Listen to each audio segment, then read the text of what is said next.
नमस्कार साथियों, संसद का शीतकालीन सत्र समाप्त हो गया। काफी हंगामेदार रहा, कोई काम नहीं हुआ। लेकिन आपको बताऊं, 18 बिल पास किए गए हैं और अगर रिकॉर्ड के हिसाब से देखा जाए तो संसद का ये सत्र काफी सफल रहा। परंतु साथ ही साथ कई रिकॉर्ड भी बने और इसमें आपको पता है कि लगभग पूरा विपक्ष को सस्पेंड कर दिया गया। तो ये हंगामेदार सत्र खत्म हो गया, संसद की गतिविधियां अब खत्म हो गई हैं और ये माना जा रहा है कि ये लोकसभा चुनाव 2024 के पहले ये आखिरी सत्र था। एक बजट सत्र आएगा फरवरी में, जो बजट अनुपूरक होगा और वो 3 दिन या 5 दिन का सत्र होगा। लेकिन ये बड़ा सत्र, मुख्य सत्र, अंतिम सत्र था। खैर, सभी पार्टियां चुनावी मोड में आ चुकी है। एक तरफ इंडिया गठबंधन जिन्होंने की मीटिंग की दिल्ली में, दूसरी तरफ भारतीय जनता पार्टी। भारतीय जनता पार्टी विश्व की सबसे बड़ी पार्टी है और भारतीय जनता पार्टी का जो संगठन है वो ऊपर से लेकर नीचे तक काफी मजबूत है। यानी कि मैं बात कर रहा हूं राष्ट्रीय टीम से लेकर के राज्य की टीम, उसके नीचे जिला की टीम, उसके नीचे मंडल की टीम और उसके नीचे पन्ना प्रमुख की टीम। एक उनका हायरार्की है, एक सिस्टम है भाजपा का जो कि ऊपर से नीचे तक काम करता है और भारतीय जनता पार्टी अभी काफी मजबूत है।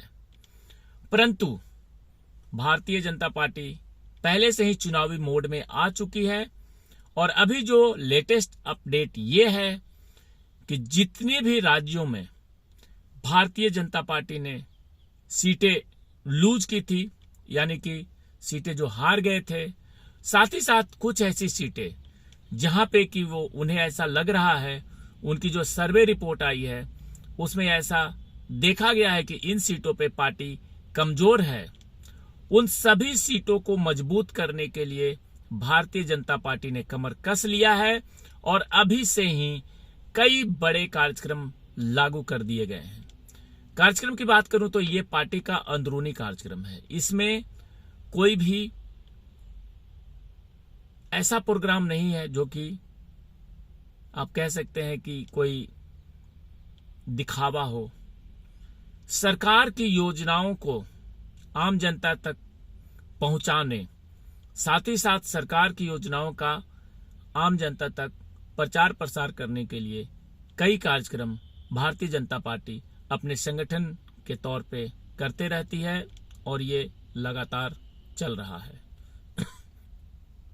अभी जो मैं बताना चाह रहा था कि कई ऐसी सीटें हैं जहां पे पार्टी कमजोर है, वहां पे केंद्रीय मंत्रियों को उतार दिया गया है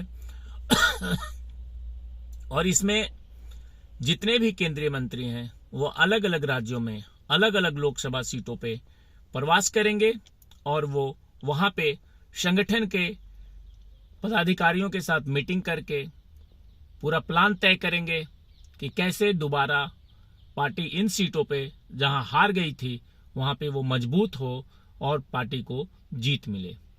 ये जो लिस्ट आई है इसमें कई ऐसे राज्य हैं जहां पे पार्टी को ये शक है कि वहां पे वो चुनाव हार सकती हैं, वहां पे वो चुनाव कमजोर है, जिसमें तेलंगाना है, वेस्ट बंगाल है, उड़ीसा है, उत्तर प्रदेश के भी कुछ सीटें हैं, करीब 10-12 सीटें पश्चिमी उत्तर प्रदेश के, जहां पे की पार्टी को ऐसा लगता है कि जाट आंदोलन के कारण या पहलवानों के आंदोलन के कारण कुछ नेगेटिव असर पड़ा है। उन सभी सीटों पर केंद्रीय मंत्रियों की ड्यूटी लगा दी गई है और ये मोस्टली सीटें पश्चिमी उत्तर प्रदेश की है, जिसमें अमरोहा है, बिजनौर है, बुलंदशहर है, मुजफ्फरनगर है। इस एरिया की मेरठ वगैरह, इन सब सीटों पे केंद्रीय मंत्रियों की ड्यूटी लगा दी गई है और पार्टी का जो भारतीय जनता पार्टी का जो कार्यक्रम है पहले से ही विकसित भारत वो चल ही रहा है।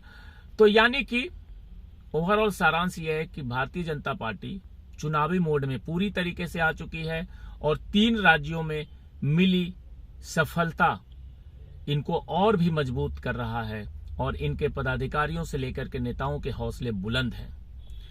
लेकिन अब ये सबसे बड़ा सवाल ये है कि भारतीय जनता पार्टी लगातार सारे चुनाव जीत रही है प्रधानमंत्री नरेंद्र मोदी के नाम पे। तो इस बार भी जो पार्टी का जो एक चेहरा है लोकसभा चुनाव में वो प्रधानमंत्री नरेंद्र मोदी ही होंगे। भारतीय जनता पार्टी कहा जाता है कि ये आम जनता की पार्टी है, लेकिन कुछ राज्यों में इनकी स्थिति थोड़ी सी कमजोर है। थोड़ी क्या, मैं कह सकता हूं कि ज्यादा कमजोर है, और उन राज्यों पे अभी से ही फोकस किया जा रहा है। सबसे पहले मैं बात करूंगा वेस्ट बंगाल की। पश्चिम बंगाल, जहां से कि पिछले चुनाव में 50% से ज्यादा लोकसभा की सीटें भारतीय जनता पार्टी ने जीती थी, लेकिन जैसे जैसे समय बीतता गया, पार्टी के कई सारे सांसद भारतीय जनता पार्टी को छोड़ के वो वापस फिर से टीएमसी में शामिल हो गए। इसमें मैं बात करूंगा बाबुल सुप्रियो जो कि आसनसोल से चुनाव जीते थे, उन्होंने भाजपा छोड़ के फिर से टीएमसी ज्वाइन कर लिया। अर्जुन सिंह, एक बड़ा नाम, वो भी वापस टीएमसी में जा चुके हैं। मुकुल रॉय, पश्चिम बंगाल का एक बड़ा नाम, वो भाजपा में आए थे, कुछ समय वो भाजपा में रहे, भाजपा की राजनीति किए, लेकिन उन्हें शायद यहां कंफर्टेबल महसूस नहीं हुआ और वो वापस फिर से टीएमसी में चले गए। तो भारतीय जनता पार्टी को ऐसा लगता है कि पश्चिम बंगाल पे फोकस करना ज्यादा जरूरी है, क्योंकि वहां से आए हुए दिग्गज नेता फिर से वापस जा चुके हैं टीएमसी में, तो वहां पे पार्टी अपने आप को कमजोर महसूस कर सकती है, जिसके लिए अभी से ही कई केंद्रीय मंत्रियों को वहां लगा दिया गया है। बात करें झारखंड की, तो झारखंड में भी काफी ज्यादा गहमा गहमी है। वहां भी सरकार झारखंड मुक्ति मोर्चा की है, लेकिन लोकसभा में ज्यादातर सीटें वहां पे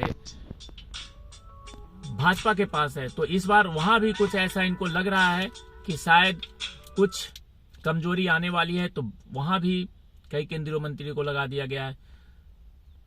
तेलंगाना एक ऐसा राज्य है जहां पर बहुत सारे दिग्गज मंत्रियों को उतारा गया है, और ये जो पूरा सिस्टम बनाया गया है, ये कहीं ना कहीं शायद ऐसा है कि पार्टी को ये लगता है, इनके जो सर्वे रिपोर्ट है उसमें ये लगता है कि इन सारे राज्यों में बहुत ही ज्यादा कमजोरी है, जिसको लेकर के अभी से काम करने की जरूरत है।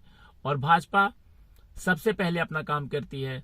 जब तक विपक्षी इंडिया गठबंधन कुछ तैयारी करेगी, तब तक भाजपा अपना काम कर चुकी होती है। बिहार को भी लेकर के ज्यादा फोकस है इस बार। उत्तर प्रदेश ठीक है, कुछ सीटों पे फोकस किया गया है पश्चिमी उत्तर प्रदेश के, और ये कार्यक्रम जैसे ही लोकसभा सत्र समाप्त हुआ, उसके बाद से ये केंद्रीय मंत्रियों का अलग अलग राज्यों में अलग अलग लोकसभा सीटों पे भेजना पार्टी केंद्रीय नेतृत्व का एक कार्यक्रम है, जिसको लेकर के हर तरफ तैयारियां चालू है। और पार्टी ने अभी से ही लोकसभा चुनाव के लिए अपने जो कमजोर क्षेत्र हैं उनमें फोकस कर दिया है, जिसका कि रिजल्ट आने वाले लोकसभा चुनाव में हम देखेंगे। और लगातार आपको मेरे इस चैनल पे राजनीतिक गतिविधियां, खास करके लोकसभा चुनाव के बारे में सारे अपडेट मिलते रहेंगे। तो अगर आप चैनल पर नए हैं तो चैनल को सब्सक्राइब कर लें। जय हिंद, जय भारत।